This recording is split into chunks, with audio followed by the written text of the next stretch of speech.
पड़ोसी भाभी। दोस्तों, मेरा नाम सावन है और बात उन दिनों की है जब हमने किराए का नया घर लिया था। नई जगह होने के कारण मन नहीं लगता था।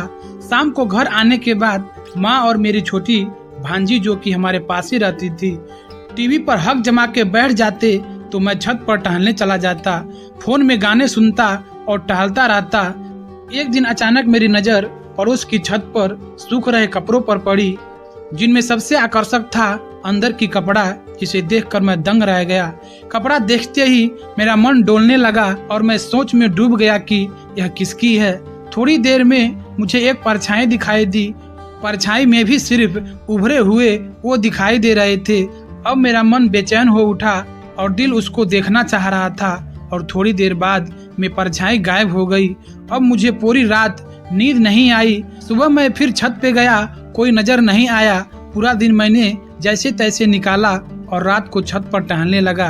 आज फिर एक अंदर वाला कपड़ा सुखा रही थी, वो भी लाल रंग की, साथ में लाल रंग की इनर भी थी। तभी मैंने देखा एक औरत गीले बालों को झाड़ रही है।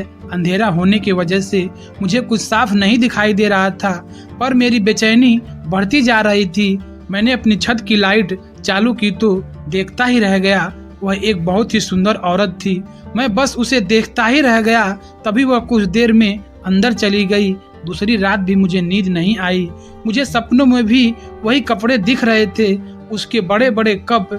मेरा दिल चाह रहा था कि उस बड़े कप वाली औरत को पास से देखूं। मोहल्ले में मैं नया नया था तो किसी को नहीं जानता था। माँ से थोड़ी जानकारी ली मोहल्ले के बारे में, तो उन्होंने पड़ोस में भाभी के बारे में बताया कि पड़ोस में एक नई भाभी है। माँ ने बताया कि वह घर आई थी मिलने के लिए, बोली कोई काम हो तो बताना। अब मैं भाभी को देखने के लिए बेताब था। मैं अब गली में चक्कर लगाने निकला, शायद वह मुझे दिख जाए। एक दिन ऐसा ही हुआ। वह अपने गेट पर खड़ी थी। मैं तो उसे देखकर हैरान हो गया। बड़े बड़े तरबूज पर मेरा दिल आ गया। अब मेरा दिल मचलने लगा। तब मैं उसको देखकर मुस्कुराया। वो भी मुंह पर हाथ रखते हुए अंदर घुस गई। अब तो मेरा मन उसको पकड़ने को कर रहा था। मन कर रहा था कि उसको अभी गले लगा लूं।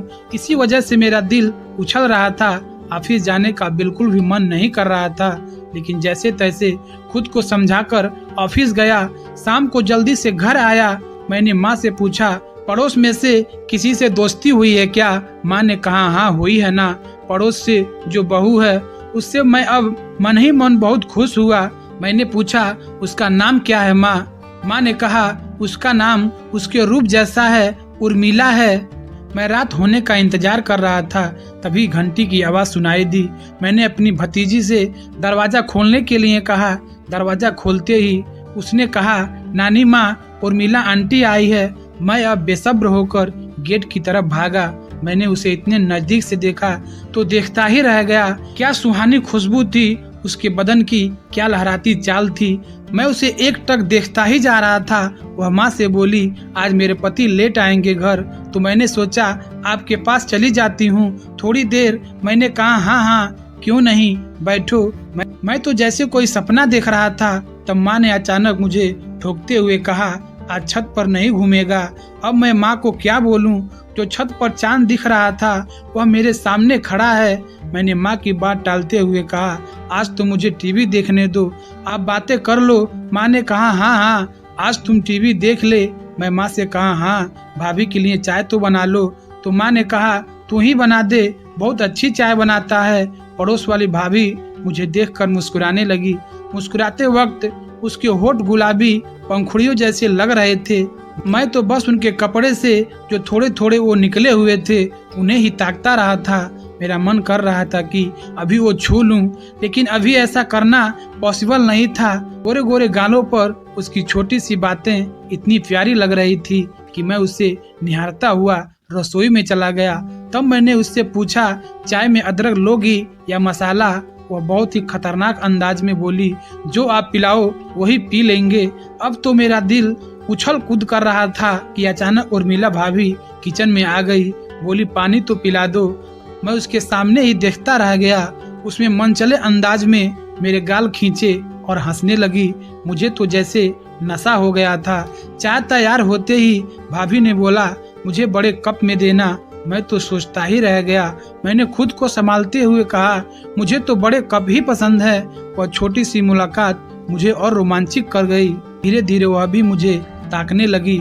उसकी आंखें जैसे गहरा समंदर। वह मुझे देखती तो मुझे लगता डूब जाऊं इन आंखों में, और वह तिरछी नजर से मुझे इशारे देने लगी, मानो जितनी तड़प मुझे है उसे छूने की, उससे कहीं ज्यादा वह मेरे करीब आना चाहती थी।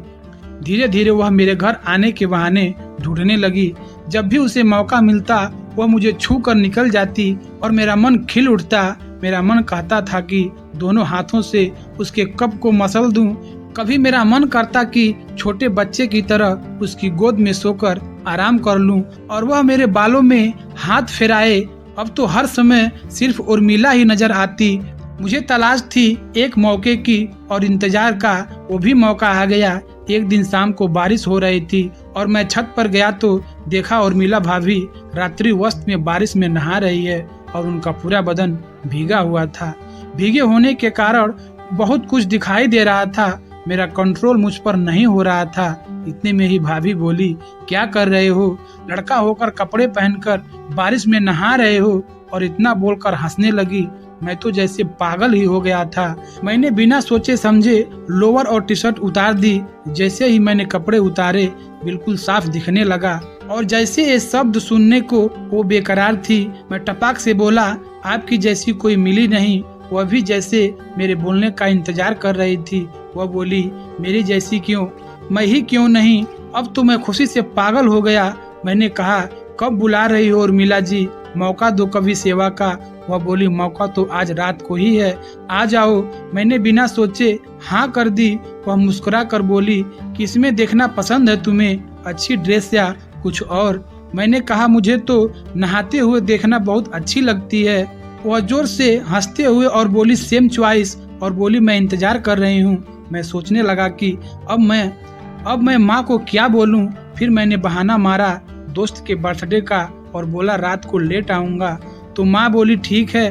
मैं तैयार होकर उनके घर जाने के लिए रेडी हो गया। मैं जोशो हवास में चला गया तो भाभी की दरवाजा की घंटी बजाई और भाभी आई, गेट खोली। उनको देखा तो यार क्या ही सुंदर लग रही थी। मेरा दिल फिर से पिघल उठा। भाभी बोली, अंदर आ जाओ। मैं अंदर गया तो भाभी चाय बनाकर ले आई और दोनों साथ में चाय पिए और फिर क्रिकेट का मैच शुरू हो गया। उनके उभरे हुए बदन, उनके उभरे हुए तरबूज हमको बहुत बेहद ही पसंद था। जो इतनी दूर से देख रहा था आज हमारे हाथों में था। थोड़ी देर बाद हम दोनों प्यार के गहरी नींद में डूबते गए और गहरी डुबकी लगाते गए। काफी देर तक हम लोगों का रोमांस चला और आज भाभी ने हमें खुश कर दिया और खुद ही भाभी खुश हो गई। और थोड़ी देर में मम्मी का फोन आया कि जल्दी आ, मेरी तबीयत बहुत खराब है। और मैं जल्दी से वापस घर चला गया।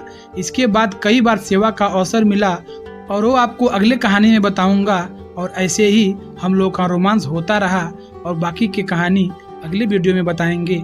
चैनल को सब्सक्राइब कर दीजिएगा और वीडियो अच्छा लगे तो लाइक कर दीजिएगा।